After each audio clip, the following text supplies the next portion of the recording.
Hi, my name is Sandy Garnon. I'm the owner and tutor behind Spot, operating in Coquitlam, BC. Today I want to talk about dictées and why it can be very hard to achieve a good grade on dictées. I find a lot of parents hire me to support their kids with acing the dictée. It's not an easy exercise. I sort of want to show you why it's difficult with just two good examples, and why I wouldn't even rely on a dictée to support your child forward, right? So let me show you what I mean. So in here I have two dictées. This one is for grade 3 and this one is for grade 2. We're going to start with the grade 3, which has for title that it is about the sound on. I'm not showing you the original document, but if you're a parent in BC, you know what kind of document they are. They are used by pretty much everyone in the province. And I want to show you how, well, for one, this sound is very difficult coming from an English language, because nasal sounds, right? The an, en, in, un, and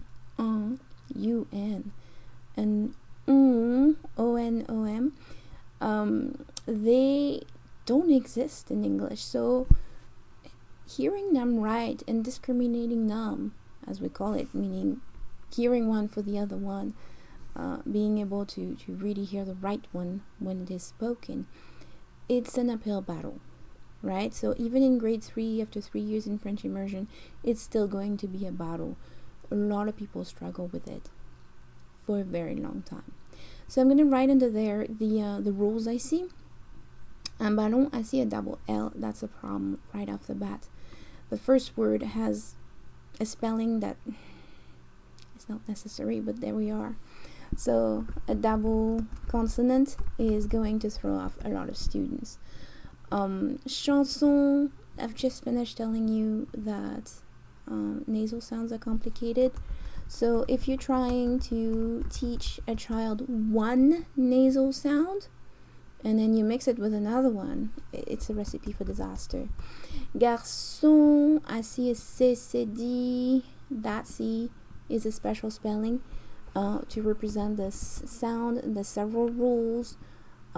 Just to name a few, it's going to be a C in front of a E, I, Y, or an S, or a C-C-D in front of A, O, U. It could be a double S, and it could be even a T in front of an I-O-N. Let me put that properly. T in front of an I-O-N, or sometimes I. It's hard to ask kids to remember things, even in grade 3, beyond the S, double S. So CCD is, they're going to have to learn it by heart. And learning by heart is not available for all kinds of kids, right? It depends on where they're coming from. I see in mouton, OU, knowing that letters added to O will change the sound. I mean, it's the essence of the on already, of the on. But here we are throwing an OU. If you're dyslexic, you will have trouble with seeing that as a U. You might be tempted to write it as an N. Montre shows what we call a consonant cluster, or a consonant team. I'm going to go with a green. TR, and honestly in my program it's towards the latest thing I will teach rather than the first ones, because they're very confusing to kids. Maison and saison then rhyme rather nicely, which means they're a big problem, honestly. So I have an A here and a here, so if I mess up maison, guaranteed I'll mess up saison. For an A sound, sounds kind of like that, like the E accent grave. Also the S is not making the sound it's supposed to make, it's making a Z. That's a very special rules. Wow, I sounded almost very French. It happens between two vowels, my apologies. So when the S is stuck between two vowels, this is where you get the Z sound. In English, we don't have a lot of examples of that except visa. Now you know why you're saying visa and not visa. Camion, not too many traps except that C, which can be a pretty big trap if you are struggling with remembering how and when C will switch between a K sound and a S sound, right? So this is what I was saying here. This is the letters in front of which C is going to make a S sound, but C plus A, O, U will make a K sound. K. Un ongle. Remember when I was saying about tr? This is what's going on here. This is a consonantal cluster. Savon, not too many traps. Jambon, the problem is that we have an an sound essentially, but we have am in front of a b or a p. This is an added rule, so suddenly I have an extra rule here happening. So I'm going to put it here. Did I put a blue? I'm going with blue. Du melon, la montagne. Nya.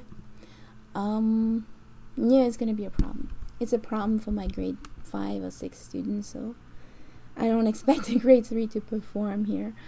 The nya sound, the best description I can give it is that it sounds like a wet N. I read that somewhere. It's both awesome and absolutely terrible. It's very accurate though. It is a wet N. Most kids will try to write something like nya, nya. You sort of hear that. I'm not blaming them, but the GN making a nya sound, the equivalent of the N with the little wave in Spanish. Unless you have a Spanish background, you might not anchor this notion properly. And then we have crayon. I hear an A here. It sounds like that AI, but that's not what's happening because of the Y. The Y stuck between two vowels is also a very special rules. With the A and an I, the best way to remember it is that it counts for two I. So one I to the A makes A, and then we have a Y sound. It's not an easy rule. I mean, just explaining it here, I'm pretty sure you're looking at me like, what? And you're right. You're right. So there we are. I'm supposed to study the on sound, but here I am studying 1, 2, 3, 4, 5, 6, 7, 8, 9, 10, 11 more rules on top of the on. Alright? That's hard. And most teachers might not recognize these things. Right? I did not recognize it before.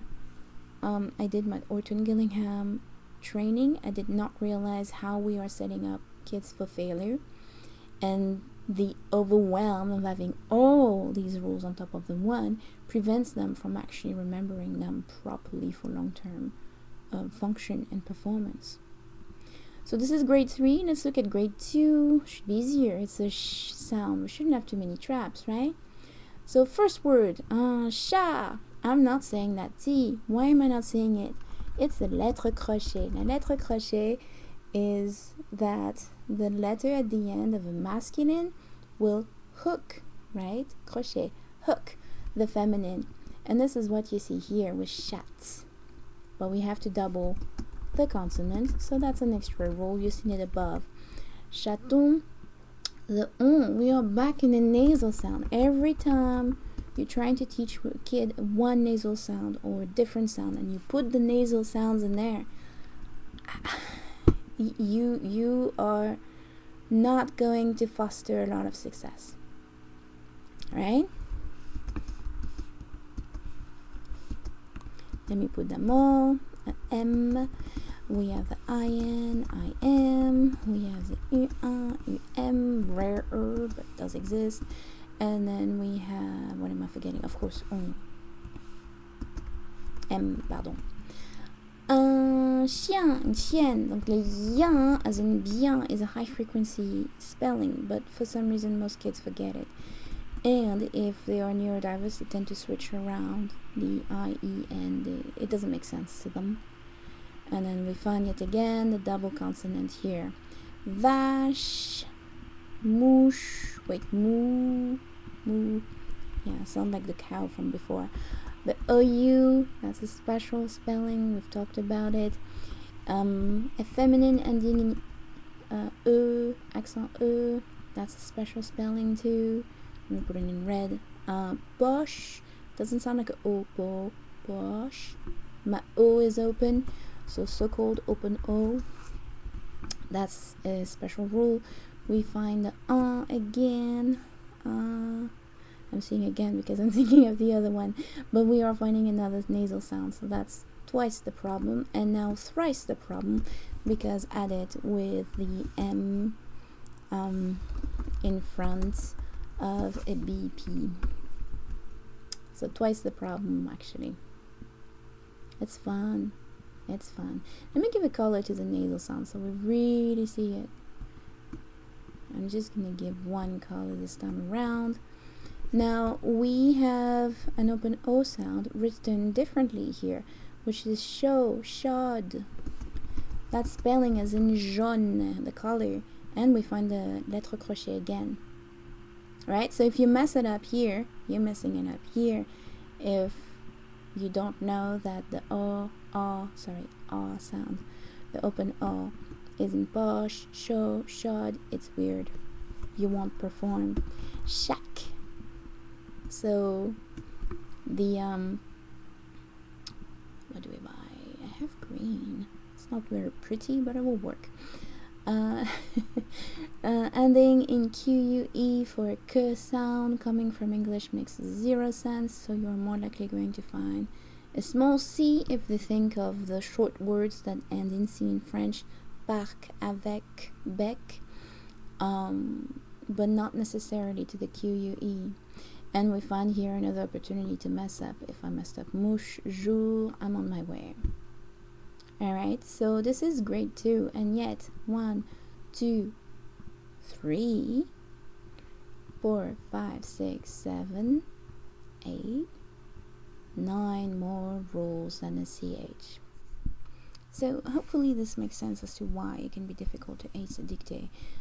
They seem to center on one rules for writing, but will generally display around 10 rules for writing. And one of the things that we do in structured literacy, we really pay attention to what the child knows and doesn't know, and when we teach them something they don't know, we make sure it's not happening with the competition of other rules they don't know and will not be able to understand in the time frame we're spending together.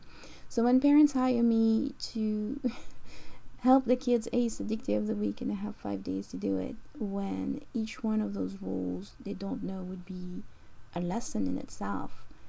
This is why I tend to be reluctant and try to anchor the expectations for the parent that potentially the kid will not make it in time. It's a long-term game learning spelling in French. If you're coming from another Latin language, you have a better shot. But coming from English, you're jumping families, as I say. And when you jump linguistic families, you have to relearn them up. You have to recalibrate to what makes the language like that, you know? So, yeah. Hopefully this gives you ideas. I'm not bashing on the teachers. I know that they're doing the best they can. They have 25 kids. They don't have a whole lot of resources. And they often rely on resources made by other people that may or may not really support the kids they have. And it's not uncommon for them to deal with 5 or 6 different levels in the classroom with no time or no space to lean and help one kid in particular. So this is really not the case. But I would encourage, if you're a teacher, to consider supporting performance for dictée with trying to teach one of those rules or several of them if possible in isolation of the other rules. It really is a bit of an uphill battle when you start doing it, but over time you'll have that stock of words you can use that won't offer competing rules, so the child can really focus on, this is what's going on. Oh, I write it like that, you know, this is what. on is an on sound, an is an on sound, and being able to do these things will really foster a lot of success for the child and confidence. And spelling is more than just rules. It's also a portion of self-esteem that, you know, it's hard to rebuild when it's gone. Best of luck, guys.